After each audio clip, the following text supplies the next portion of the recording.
All right, ready to dive into something that kind of affects, well, a lot of people. Oh, absolutely. Definitely a fear that resonates with a lot of folks. Yeah, we're talking fear of flying. Keeps people grounded, literally. Sometimes even stops them from having those amazing, like, once-in-a-lifetime experiences. It is interesting, though, right? Because statistically, flying is one of the safest ways to travel. Exactly. But still, that idea of being up in the air, miles high, just going so fast, I could see how it makes some people uneasy. So today we're going past those numbers. We're looking into why people get scared and, more importantly, how some people have actually beaten that fear. Like there's this guy, John. Yeah, John. He hadn't been on a plane for, get this, 20 years. A really rough flight once just like did him in. Wow, 20 years. That's a long time. Something must happen to change that. It did. His daughter moved overseas, and the thought of missing out on her life was, I guess, even scarier than the flying part. He knew he had to do something. So what did he do? Well, he signed up for this fear of flying course. It was run by, of all things, an airline. But the cool part is, he didn't just try to, like, avoid the fear. He wanted to understand it. That's fascinating. Right. So this course, it goes into how planes actually work. It explains all the mechanics, how they're made to handle bumpy flights, how pilots are trained, even the, like, physics behind that turbulence that makes everyone grab their armrests. So, like, demystifying the whole thing. Totally. John learned that turbulence, even though it feels scary, is rarely actually dangerous. Planes are built to handle way more than you'd ever experience on a normal flight.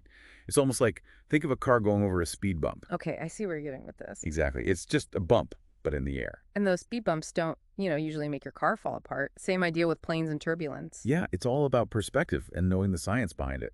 Seems like knowing more can really help beat fear. But, everyone's different. We've also got Priya's story, and her fear of flying was really impacting her whole life. In what way? Well, Priya's in marketing, right? So many opportunities she missed because she wouldn't fly. Couldn't even visit family and friends who lived far away. Ah, so it wasn't just a theoretical fear. It was really limiting her. For sure. The turning point was her best friend's wedding in Italy. Priya knew she couldn't miss that. Time to face the fear head on. So did she take a course like John? No, she went a different route. Got professional help from a therapist who does cognitive behavioral therapy, CBT, and exposure therapy. Okay, those are definitely powerful tools for dealing with phobias. They are. Basically, they help you change negative thinking patterns and slowly get used to what you're afraid of. Could you maybe explain a bit more about how those actually work? Sure. So with CBT, Priya learned to recognize and then challenge those like irrational thoughts that were making her scared. Let's say there's a bit of turbulence. She might have jumped to the worst conclusion, thinking something terrible was going to happen. CBT helps replace that kind of thinking with something more realistic and calm. So instead of freaking out, she learned to see turbulence as, well, just a normal part of flying. Exactly. And that's where the exposure therapy comes in. It goes hand in hand with CBT. Priya started small, like watching videos of planes taking off and landing. Then she'd sit in a plane that wasn't even moving, getting used to being inside. Like dipping your toes in the water before diving in. Exactly. Small steps, building up to the real deal. And eventually, she did it. Took a short flight with her therapist. I'm sure it wasn't easy, but each flight got a little easier. She realized she could handle it, that her anxiety didn't have to run her life. Wow, so we've got John tackling fear head on through understanding, and Priya using therapy to work through it step by step. Sounds like finding the right path is really important. For sure. Everyone's different, right? What works for one person might not work for another. It's all about figuring out where your fear comes from and then choosing what feels right for you. Sometimes it's even a mix of different things. And that's what we're going to be digging into next, right? Yeah. More practical tips and advice from experts. Okay, so we've heard how John and Priya tackled their fear, right? Now let's look at some of the tools and techniques they used. Maybe stuff that can help our listeners too. Sounds good. Let's start with that whole understanding how planes work thing. Seemed pretty key for John. But where do you even begin with something that complex? It can seem daunting, I get that. But there's actually a ton of resources out there that explain aviation stuff in a really easy to understand way, like documentaries, books. You can even find online courses taught by actual pilots. I was just watching this YouTube channel the other day where this pilot, he breaks down everything from pre-flight checks to like how they land the plane. Honestly, it was kind of fascinating. It made me realize there's so much that goes into keeping flights safe. There really is, and that's the point, isn't it? It's about shifting your perspective. Instead of seeing the plane as this big mysterious thing in the sky, you start to see it as this, well, complex, but ultimately understandable machine. And the more you learn, the more you realize how much is built in to keep things safe. Kind of like if you know how your car works, Yeah. right? The engine, the brakes, all that.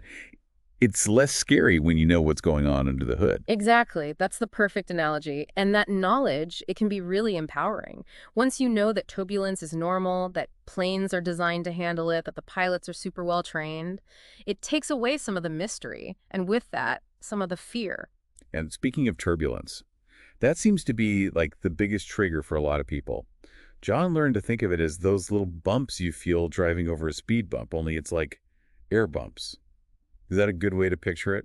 It's definitely a helpful way to think about it, but it's also good to understand a little bit about the science behind it. Turbulence happens because of changes in the air currents. Hmm. And planes, they're actually designed to move with those changes. They're incredibly strong and flexible. Imagine a willow tree bending in the wind. It's designed to move with the force, not against it. Okay, yeah, I can picture that. Mm. So even though it might feel super unsettling, the plane's actually doing what it's supposed to do, just moving with the turbulence. Exactly. And we can't forget about the pilots. Those guys go through some intense training, especially in those flight simulators that recreate all kinds of crazy turbulence. They know how to read weather patterns, predict turbulence, and navigate it safely. So it's not just about the plane being tough, it's also about having a skilled pilot in control, someone who knows what they're doing no matter what the weather throws at them. Absolutely. And that leads us to another really important thing, trust. When you step on that plane, you're putting your trust in the people who designed it, the people who maintain it, and of course the pilots flying it. These are highly skilled professionals who, their whole job is keeping people safe in the air. It's a good point. It's not like we're just up there at the mercy of fate. There's this whole system working to make sure we're safe. Right. And that's something good to remember when those anxious thoughts start popping up during the flight, especially if you've had a bad experience before. It's totally normal to feel a little nervous, but there are some practical things you can do to manage those feelings. Like those relaxation techniques we talked about earlier. I've heard deep breathing can be surprisingly helpful. It really can. You see, when we get anxious, our breathing changes. It gets shallow and fast, which actually makes the fear worse. Deep, controlled breathing helps to calm your whole system down. It's like sending a signal to your body saying, hey, it's okay to relax. So it's like hitting the brakes on that whole panic cycle. Precisely. There are a bunch of different techniques you can try. There's the 4-7-6-8 breathing, where you breathe in for 4, hold for 7, and breathe out for 8. Or box breathing, where you breathe in, hold, breathe out, and hold, all for a count of 4. Seems like the key is finding one that works for you and just practicing it regularly. Like building a muscle, the more you use it, the stronger it gets. Exactly. And you know what's even better? Practicing these techniques even when you're not flying. That way, when you do need them, it's like second nature. Makes sense. But what if breathing exercises just aren't cutting it? What if you need something more to, like, get your mind off those anxious thoughts? Well, that's where distractions can be super helpful. Load up your phone or tablet with your favorite stuff. Movies, shows, podcasts, audiobooks, anything that really grabs your attention and pulls you out of your head. You know what I do? I always download a few episodes of my favorite true crime podcast before a flight. It's perfect for getting lost in a good story. That's a great idea. Engaging your mind with something you enjoy, it can be really effective for dealing with anxiety. And, hey, if all else fails, there's always the classic combo. Eye mask and noise-canceling headphones. Instant little sanctuary up in the air. It's all about creating your own little bubble and minimizing those outside things that might make you more anxious. But sometimes, even with all these tricks, the fear can still be really strong. What happens when those deeper anxieties take over? Well, that's where professional help can be a real game changer. Like we saw with Priya, CBT and exposure therapy can be incredibly effective for people with severe aviophobia. Could you explain a little more about how those work, specifically for fear of flying? Of course. So remember how we talked about CBT helping you challenge those irrational thoughts? Well, in the context of flying, it might involve reframing how you think about turbulence, understanding the safety statistics, and learning to control how your body reacts to anxiety. So it's like rewiring your brain to think about flying in a more realistic and calm way. Exactly. And then there's exposure therapy, which works by slowly introducing you to the thing you're afraid of, but in a safe and controlled way. This could start with just watching videos of planes, then maybe going to the airport, sitting in a parked plane, and eventually building up to taking short flights. Like taking baby steps until you feel more confident. Exactly. And the great thing about these therapies is that they give you coping skills that you can use not just for flying, but for other anxieties in your life too. So it's about becoming more resilient, not just to flying, but to any challenges that come your way. Precisely. And that's something we can explore a bit more. Okay, so we're back, and I think it's time to, bring this whole fear of flying deep dive in for a landing. Yeah, we've covered a lot, haven't we? From like the nuts and bolts of how planes work to those therapy techniques. And those stories from John and Priya, they were pretty inspiring.